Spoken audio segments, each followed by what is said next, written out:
I remember sending my friend Ipile a 6-minute long voice note about dashikis.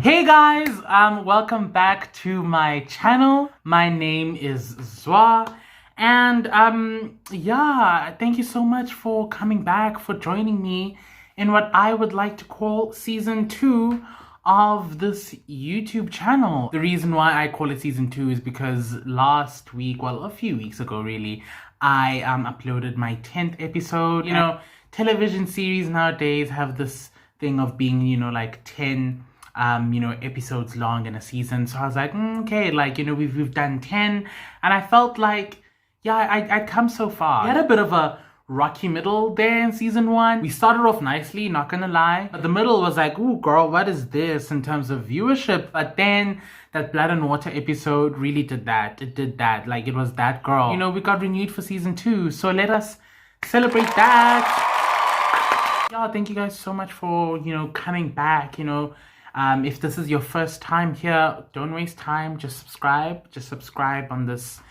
channel. You know, we do really cool content. It's really nice, it's really great. This YouTube thing is like wild, like this content creating thing is wild, but it's also so nice, and you know, it's actually kind of fulfilling. Honestly, this is to you guys, this is to my amazing subscribers. I love you guys. So this is actually the second time I'm recording this video. What happened to the first one? Well, let's just say that one was super ghetto. Background noises were just really disgusting, and I wasn't vibing with it at all, child. And I was actually supposed to do 2 things in this video. I was supposed to taste this gin that was given to me by my aunt. It was like this gin in like this small plastic packet. It's called Knockout Dry Gin. I did taste it.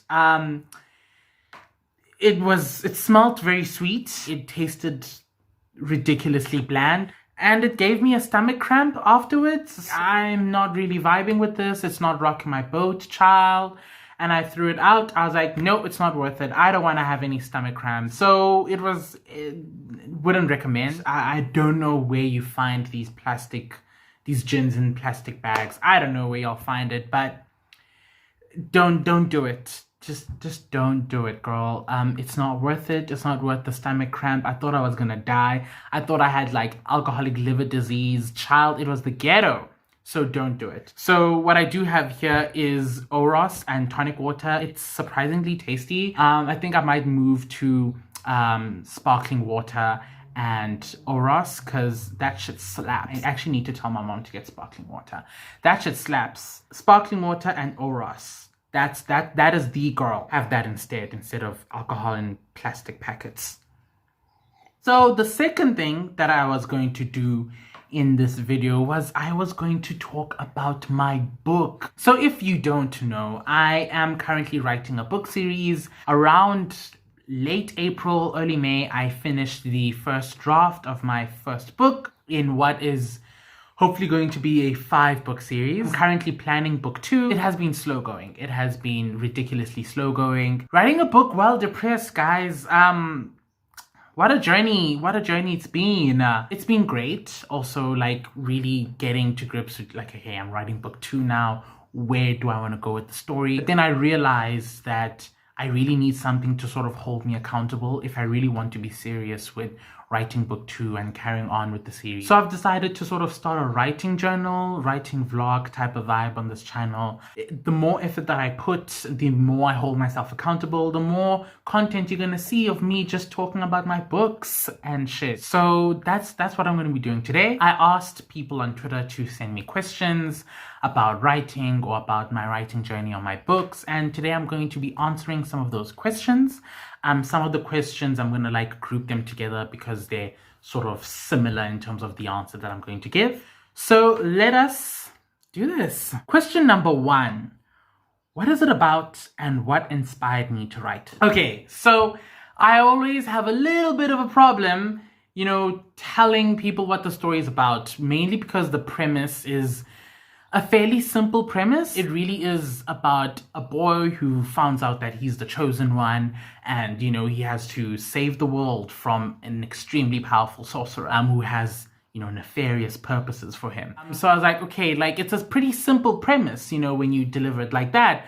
But I know, and my beta readers who've read the books, hopefully they know that there's a lot more going on, beneath the surface than just that simple premise. It's always like, how do I, give you as much context and, give you everything that is like really nice and juicy, but also make it really succinct. So I have written the blurbs for each and every book in the series. I was like, okay, you know what? Maybe the best way for me to do it is to just read out the blurb, and maybe in this way, you guys will understand and know what's really going on in this book. The book is titled Zainstad and the Beast of Prophecies. So, Zain, a 15 moon cycles old, half Tenja boy, dislikes being part of the militant Jomva tribe of the Kingdom of Earth. He wishes to travel the world of Alamera and avoid the war around him. However, when dark monsters burn his home to the ground, he is unwillingly thrust into a world of magic, gods, and danger. After being told that he is the last of the 4 children of the kingdoms, powerful half-gods born to fight the forces of evil, Zain must learn to harness his new powers and accept his destiny, to find a way to defeat Victor, a sorcerer who has nefarious purposes for him. Soon voyaging the seas on the Silver Valiant to the Kingdom of Air, Zain must join King Edric in negotiations that may very well turn the tide in the war against Victor. All the while, a terrifying monster sets its eyes on bringing the entire Kingdom of Air to oblivion. So that's it. That's literally what the book is about. I'm not saying that it's the best blurb written out there, but it really, captures what's happening in the story. And it took me like days to sort of write that, and just write all of the other blurbs for the other books, because I really wanted to know what is going to happen in each book. The thing about me is that sometimes I come up with a title before I even know what the book is about. Like, I come up with a title and I'm like, ooh, that sounds like a really nice title for a book. I don't really know what's going to happen in that book, but let's find out. And what inspired me to write this book? Well, I love fantasy. I love young adult, but when I, read books, in the fantasy genre, I hardly, if ever, saw myself represented. And I don't want that for other young black kids. I want other black kids to see themselves represented, to see themselves having magical abilities, riding dragons, and, saving the world, and, traveling these fantastical and magical places. I want, black queer, young kids to see themselves be the heroes and, see themselves in these complex characters. So that's really what inspired me. I really want young black queer children to be like, wow, that's me, and I like this, and I want to see myself in that. So that's really what inspired me to write this. Question number 2. How long have I been writing? Since grade 8, which is 2012. I've always had the idea of this book series, or rather of the premise. But I think I started putting pen to paper in around 2012. I think I finished the book like end of 2012, beginning of 2013, like in that December, January holiday. When I read it again, I was like, this is really gross. It's terrible. I started it again around early 2014.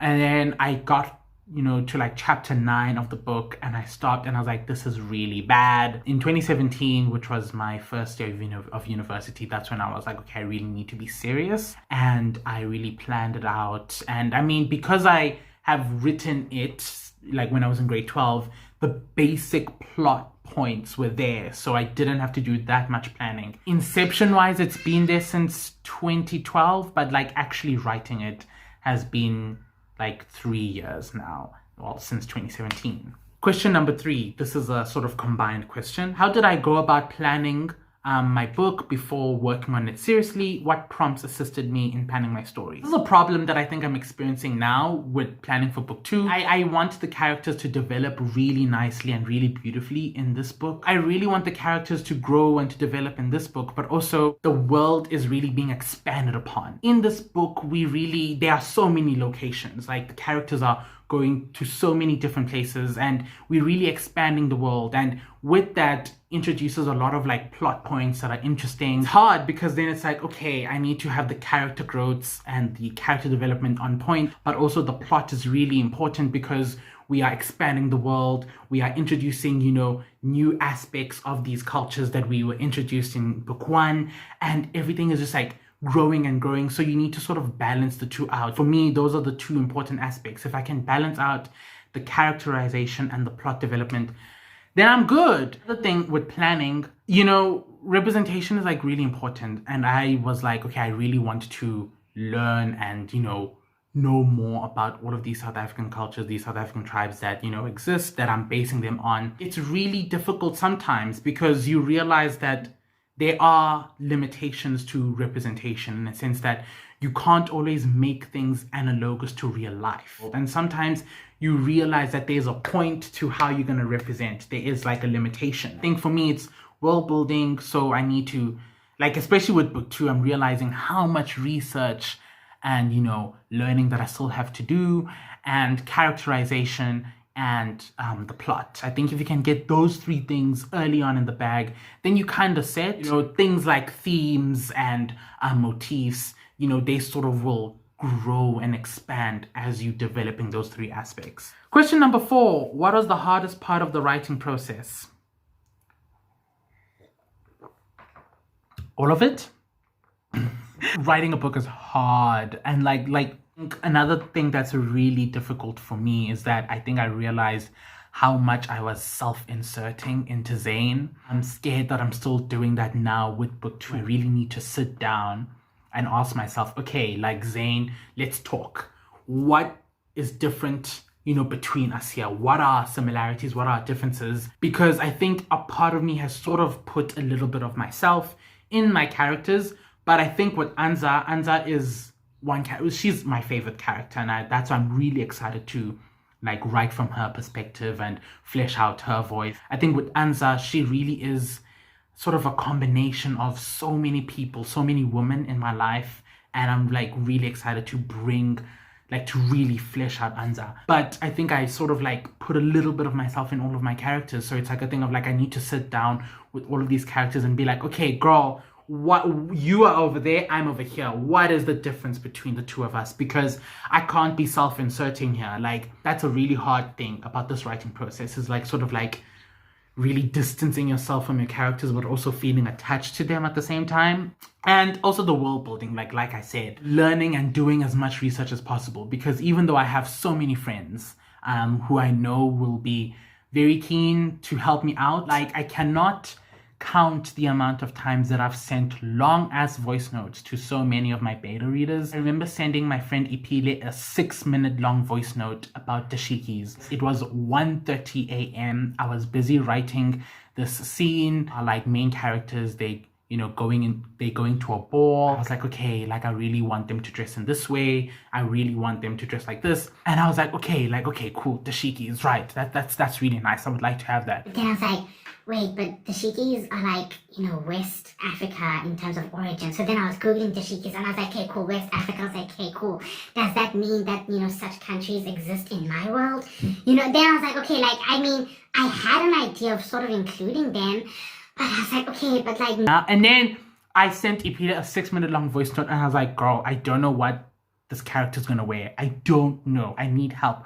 What does he wear? And it was a 6-minute long voice note of me spiraling. So that's just one of the many spirals that I've had. So it's really difficult to sort of, stop yourself while you're spiraling, and you need to tell yourself, whoa, gal, you are rhyming, me, I'm woking. We must woke together. We must jog together. We must stope together. So you need to stop yourself when you're spiraling down. And I don't know how to stop myself from spiraling. That's why I just sent 10-minute long voice notes to all of my friends asking for their advice. The entire process of writing is hard, but I think it depends on what you like. It all is preference at the end of the day. Question number 5, another combined question. Are the characters in my book a reflection of anyone in my life? Do I feel attached to these characters as if they're real people and you're invested in their lives? Absolutely. While I'm washing dishes, I'm like, okay, cool. I like this. And I think about that all the time about these characters, and I'm like, wow, like I'm really attached to them. And it's fun. It's fun trying to like think about, oh my gosh, like how would things look like? And yeah, I really feel attached to these characters. And yeah. Number 6, how do I push through writer's block? I remember my sister Z asking me, hey Zwa, so when you write, do you always feel like you're in the zone? And I was like, I mean, like most of the time, yeah, I do. Sometimes the thing is, with writing, there are these moments where you feel extremely inspired, and that inspiration is like a drug. You're like, oh my god, and then you go into like a writing frenzy, and you're planning and you're plotting, and you're like, this is so cool, oh my god, like the neurons are like, everything is just connecting. But then sometimes, most of the time, that inspiration isn't there, and the thing is, you kind of just have to push through it. Do I love writing? Absolutely. But when I was writing book 1, there were days where I was like, okay, this is work that I really have to do. You have to get through it. So you need to try different things, try changing the font, try, writing, outside of what you're writing right now, things like that. And, when you don't have inspiration, you just have to, push through it. But also reading is that girl. Number 7, how does my identity contribute to how I shape my characters and their experiences? My characters' experiences are definitely different from mine. Like, I didn't have to watch my entire hometown be burnt down by monsters, and I didn't have to reluctantly join a war. Like, sometimes it's like, okay, like now I need to put myself in that character's shoes and be like, okay, girl, what would you do? It's understanding that, okay, even though our experiences are vastly different, how do I relate to you? And like, if I can relate to you, then hopefully other people can relate to you as well. Often we all write stories that we would want to read first before other people would want to read them. Maybe write for yourself before you write for other people. Write stories that you will love and you will enjoy, and you can breathe life into that story. And I feel like if you can do that, then hey, chances are many people will relate to the story that you've written, and it'll be beautiful. And the last 2 questions: do I remember the day I started my book? Do I remember the day I finished it? What does it feel like?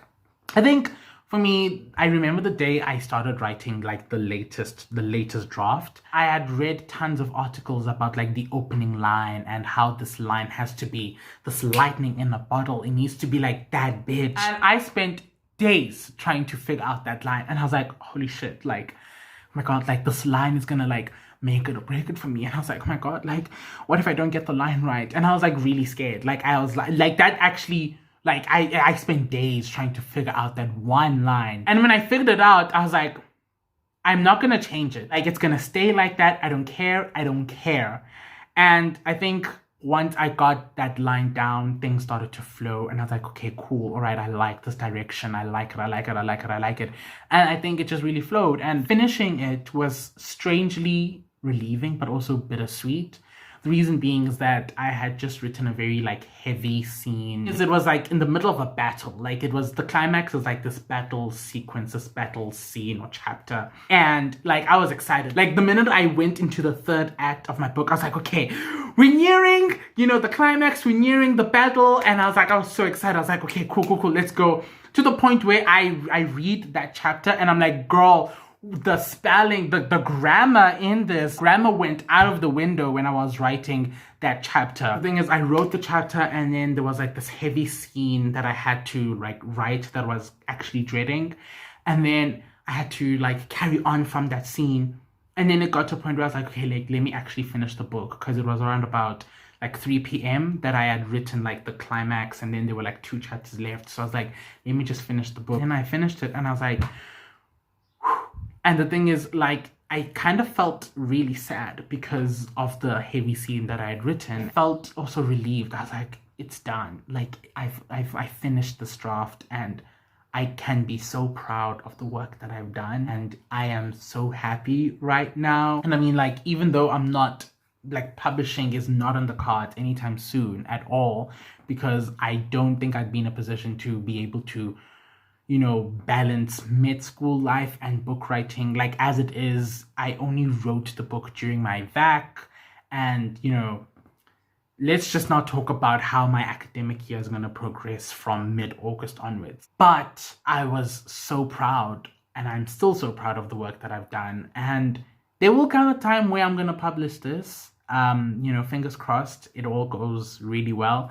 But, for now, I want to plan book, 2. I want to really put love and care and energy into the second book because I think it's really important and I am really excited. So that is it. Y'all, thank you so much for joining me today. Expect, a lot more updates with my writing and how that's going. But thank you guys so much for joining. Please like and share and subscribe.